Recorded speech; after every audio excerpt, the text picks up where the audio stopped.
2025년 8월 여수 국가산업단지 굴뚝위의 회색 연기가 끊겼습니다. 남은 것은 바람소리와 철제배관에 식어가는 열기뿐입니다. 여기는 대한민국 석유화학의 심장이며 약 43만 명의 생계를 지탱하는 국가기관 산업의 한 축이지만 그 심장이 조용히 식어가고 있습니다. 여천 NCC의 채권 만기일이 다가오자 DL과 한화가 각각 1,500억씩 총 3천억 원 규모의 자금을 긴급 투입해 부도라는 불길은 일단 잠재웠지만 위기의 그림자가 이곳 위에 드리워져 있습니다. 문제는 이번 사태가 한 기업의 해프닝이 아니라는 점이죠. 중국발 공급 과잉, 중동의 초저가 공세, 국내 가동률 74%의 현실이 발목을 잡고 있습니다. 이 위기는 과연 일시적 불황일까요? 아니면 산업 몰락의 서막일까요? 이번 사태는 한 기업의 재무 위기를 넘어 산업 구조 전반의 균열을 드러냈습니다. 중국과 중동의 공급 공세와 떨어진 NCC 가동률, 여기에 점차 축소되는 수출이 맞물리며 한국 석유화학의 지표는 이미 위험 수위에 도달했죠. 국제 유가 급등과 글로벌 경기 둔화가 겹치자 중국과 중동은 대규모 설비 증설로 범용 제품 시장을 장악했습니다. 그 결과 국내 NCC 가동률은 93%에서 74%로 떨어졌고 대중국 석유화학 수출액도 235억 달러에서 170억 달러로 감소했습니다. 이 여파로 여천 NCC를 비롯한 롯데케미칼, LG화학 등 주요 기업은 영업이익이 급감하며 채무 부담이 커졌습니다. 가동률이 하락하면서 일부 생산 라인은 중지되었고 중소협력사들 사이에는 휴업이나 구조조정 가능성을 거론하고 있습니다. 정부는 8월 말 석유화학 구조조정 로드맵 발표를 예고했지만 시장에서는 시기가 늦었다는 회의론과 실효성 부족 우려가 동시에 나오고 있습니다. 이 논란의 한가운데에는 NCC라는 세 글자가 있죠. NCC는 원유에서 얻은 납사를 고온에서 분해해 에틸렌과 프로필렌 같은 기초 유분을 만드는 설비입니다. 이 두 물질은 플라스틱, 합성섬유, 합성고무 등 거의 모든 석유화학 제품의 출발점입니다.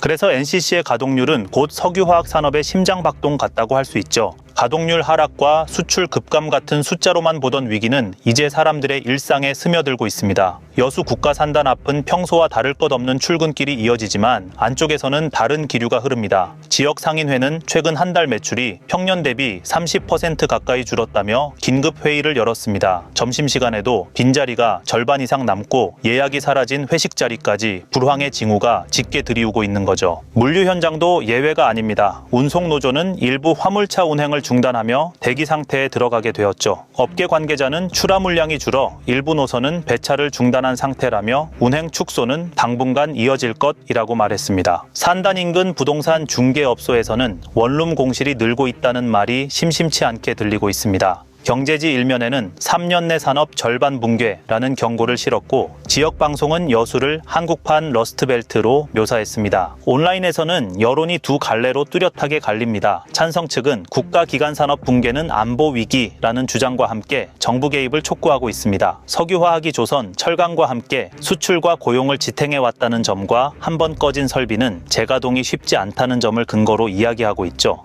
반대 측은 대기업 손실을 세금으로 메운다며 반발하고 있습니다. 과거 구조조정 사례에서 국민 부담만 늘고 경영 개선은 없었다는 불신, 그리고 이익은 사유화, 손실은 사회화라는 비판이 댓글과 게시글에 반복되고 있습니다. SNS에는 공장 굴뚝 대신 부동산 굴뚝이라는 문구가 적힌 밈이 확산되고 있습니다. 산단 굴뚝 사진 위에 아파트 단지를 합성한 패러디와 불 꺼진 굴뚝 뒤로 조용한 여수 밤바다가 펼쳐진 사진이 함께 퍼지고 있습니다. 사진 속 바다는 여전히 잔잔하지만 댓글에는 도시 불빛이 사라지는 건 시간 문제라는 불만 섞인 반응이 달리고 있죠. 이런 불안은 곧 현실 행동으로 번질 수 있습니다. 정부가 구조조정 로드맵을 발표하고 이에 따라 기업들의 협력사 해고 통보와 정리해고가 현실화되면 산단 주변 도로는 침묵 대신 구호와 함성으로 채워질 것입니다. 그때부터 이 위기는 산업 문제를 넘어 고용과 지역 경제의 붕괴로 이어질 것입니다. 석유화학은 산업발전법과 산업 집적 활성화 및 공장 설립에 관한 법률에 따라 국가기관 산업으로 분류됩니다. 이는 단순히 공장을 돌리는 제조업이 아니라 국가 안보와 수출, 고용에 직결되는 전략 산업이라는 의미입니다. 다만 국가기관 산업이라는 명패가 곧 법적 안전망을 보장하는 것은 아닙니다. 기업이 경영 위기에 빠질 경우 현행법상 구조조정 절차는 두 가지가 있는데 바로 채권단이 주도하는 워크아웃과 법원이 개입하는 회생 절차입니다. 여천 NCC 사태처럼 대규모 채권 만기를 앞둔 경우 보통은 채권단 협의로 만기를 연장하거나 신규 자금을 투입하는 것이 첫 단계지만 채무 부담이 심각하면 기업 구조조정 촉진법에 따라 채권단 공동관리에 들어가게 됩니다. 이 과정에서 고용 안정성도 흔들리기 시작합니다. 근로기준법 제24조는 경영상 이유로 정리해고를 하려면 해고 회피 노력, 노동조합 또는 근로자 대표와의 성실한 협의가 필요하다고 규정합니다만 문제는 이 경영상 이유의 범위가 넓어 기업이 구조조정을 추진할 때마다 해석을 둘러싼 논란이 반복된다는 점이죠. 이를 보완하기 위해 정부는 고용유지지원금과 전직지원제도 같은 지역사회 보호장치를 운영하고 있습니다. 고용유지지원금은 경영난으로 휴업, 휴직을 시행한 사업주가 근로자를 해고하지 않을 경우 정부가 임금의 일부를 보전해주는 제도입니다. 지원액은 통상 임금의 50에서 90% 수준이며 최대 6개월에서 1년까지 지원이 가능하죠. 전직지원 제도는 구조조정 등으로 일자리를 잃게 된 근로자가 새로운 직업을 찾을 수 있도록 교육, 취업 알선, 심리상담 등을 지원하고 있습니다. 특히 대기업과 공공기관은 일정 규모 이상 정리해고 시 법적으로 전직지원 서비스를 제공해야 합니다만 실제 현장에서는 형식적인 교육에 그치는 경우가 많습니다. 마치 눈 가리고 아웅하듯 지원했다라는 기록만 남기고 현장에선 아무 변화가 없는 셈입니다. 정부는 이런 실효성 논란을 줄이기 위해 산업위기 대응 특별지역을 지정해 세제 감면, 융자, 직업훈련 등을 제공하고 있습니다. 그러나 지원금 집행이 늦고 비정규직은 개별 근로자로 분류되어 대상에서 제외되는 경우가 많았죠. 이런 실효성 부족 문제는 과거에도 반복되었습니다. 2018년 군사는 현대중공업 조선소 가동 중단과 한국GM 군산공장 폐쇄로 산업위기 대응 특별지역으로 지정됐습니다. 정부는 재취업 지원과 금융지원, 투자유치 대책을 내놨지만 협력업체의 활용은 제한적이었고 고용 회복률은 지정 전보다 오히려 낮았다는 비판이 있었죠. 경남거제 역시 조선업 침체로 지정됐고 지원 기간이 2년 연장됐지만 실질적 효과를 입증할 지표는 부족했습니다. 이번 여천 NCC 사태에서도 같은 문제가 반복될 가능성이 큽니다. 법과 제도가 아무리 촘촘해 보여도 현장의 속도와 맞물리지 않으면 효과는 반감되죠. 산업의 심장은 법률 조문이 아니라 공장 가동과 일자리에서 뛴다는 사실이 다시 확인되고 있습니다. 한국 석유화학 산업의 심장이라 불리는 NCC 가동률은 2025년에도 회복 기미가 없습니다. 올해 국내 생산량은 전년보다 1.4% 줄어 약 2,070만 톤, 수출량은 4.2% 감소한 1,230만 톤 수준에 머물 것으로 전망됩니다. 2024년에도 생산과 수출이 나란히 1에서 3%대 하락을 기록했으니 하강 곡선이 2년째 이어지는 셈입니다. 수출액으로 보면 약 480억 달러, 전체 수출의 7%를 차지하지만 이 비중 역시 매년 줄어드는 중입니다. 기업 실적도 심각합니다. LG화학은 2분기에만 904억 영업적자를 냈고 롯데케미칼은 2,249억 손실을 기록했습니다. 여천 NCC 역시 1,500억의 운영 적자에 시달리고 있는데 범용제품 시장이 무너질 경우 이 손실은 단기간에 복구할 수 있는 규모가 아닙니다. 한마디로 가동률이 떨어지고 설비가 멈춘 상태에서 고정비는 그대로 지출되어 결과적으로 적자는 눈덩이처럼 불어나는 구조입니다. 반면 중국은 정반대의 움직임을 보이고 있습니다. 2025년부터 2028년까지 에틸렌 생산 능력을 4천만 톤이나 늘려 총 1억 톤 시대에 진입할 전망이고 프로필렌 역시 과잉 설비가 2024년 270만 톤에서 2025년 740만 톤으로 3배 가까이 늘어날 것으로 예측됩니다. 이런 과잉 설비 확대는 단순한 수요 예측 실패가 아니라 중국 정부가 그린 큰 그림 속에 있습니다. 우선 석유화학 원료의 수입 의존도를 줄이겠다는 목표가 뚜렷합니다. 에틸렌과 프로필렌 같은 기초 유분을 해외에서 들여오는 대신 국내에서 충분히 생산할 수 있도록 수요보다 앞서 설비를 짓는 방식입니다.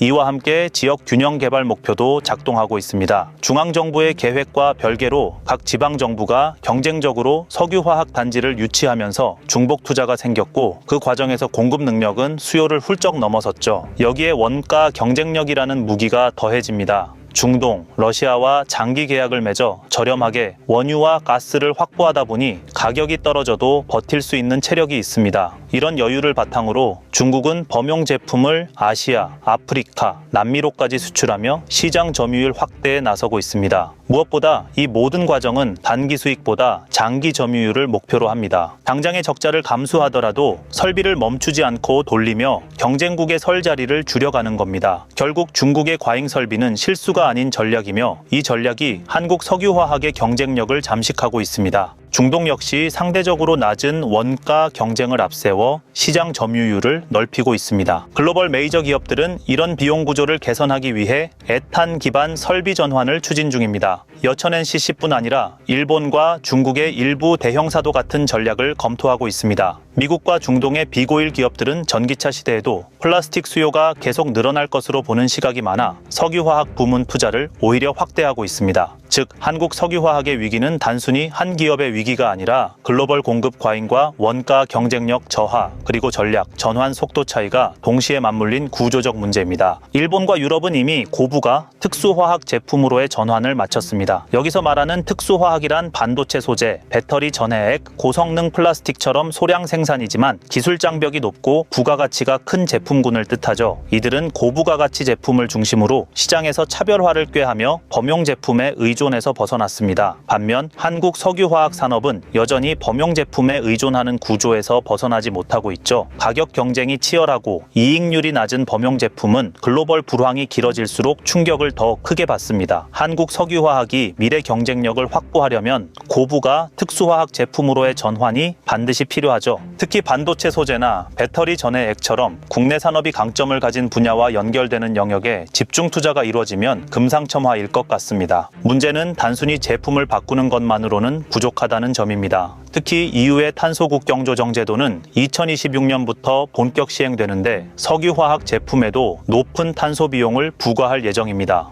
탄소 절감에 실패하는 기업은 가격 경쟁 이전에 세금 장벽에 가로막히게 되는 셈이고, 이에 우리 기업은 공정 효율화를 넘어 탄소 포집, 재활용 기술을 적용하고 재생에너지 사용 비중을 높여야만 수출길을 지킬 수 있을 것입니다. 현재 정부도 석유화학의 저탄소 전환을 위해 일부 지원책을 내놓고 있습니다. 산업부는 저탄소 나프타 크래킹 프로젝트 같은 친환경 공정 도입을 지원하고 있고, 구조조정과 기술 개발을 병행할 수 있도록 금융세제 인센티브를 마련했죠. 또 2030년까지 420조 원 규모의 정책 금융을 통해 기업들의 탄소 저감 프로젝트를 지원하겠다는 계획도 발표했습니다. 그러나 업계에서는 이 정도 속도로는 국제 경쟁국을 따라잡기 어렵다는 비판이 나옵니다. 군산과 거제 사례에서처럼 지원금 집행이 늦고 비정규직은 제외되는 경우가 반복될 수 있다는 우려도 제기됩니다. 일부 현장에서는 아예 총알 없는 전쟁이라는 자조 섞인 표현까지 나오고 있습니다. 원가 경쟁력도 무시할 수 없죠. 중동은 원유와 가스를 땅에서 싸게 뽑아 쓰고 미국은 셰일가스를 원료로 삼아 에탄 크래킹 설비를 돌려 이익을 내고 있습니다. 반대로 한국은 원료 대부분을 해외에서 비싸게 사와야 하기 때문에 불리한 위치에 있습니다. 해외 기업과 손을 잡아 합작 공장을 세우거나 원료 수입처를 더 다양하게 확보해 위험을 줄이는 방식이 필요합니다. 이 모든 과정이 개별 기업 단위에서만 추진된다면 속도와 효과는 제한적일 수밖에 없을 것입니다. 여수, 울산 같은 산업단지를 하나의 클러스터로 묶어 에너지와 폐기물을 공동으로 순환 처리하는 인프라를 갖춘다면 전체 산업의 경쟁력은 훨씬 더 높아질 수 있죠. 마지막으로 석유화학을 여전히 플라스틱만 만드는 산업으로만 바라보는 시각은 한계가 있죠. 석유화학은 이제 플라스틱을 넘어 바이오 기반 화학, 배터리 전해액, 친환경 소재 같은 첨단 산업의 기반으로 확장할 수 있는 기회가 눈앞에 있는데, 한국이 이 기회를 놓친다면 범용 의존에서 벗어나지 못한 채 글로벌 시장의 변방으로 밀려날 수 있습니다. 대한민국 석유화학은 지금 갈림길에 서 있습니다.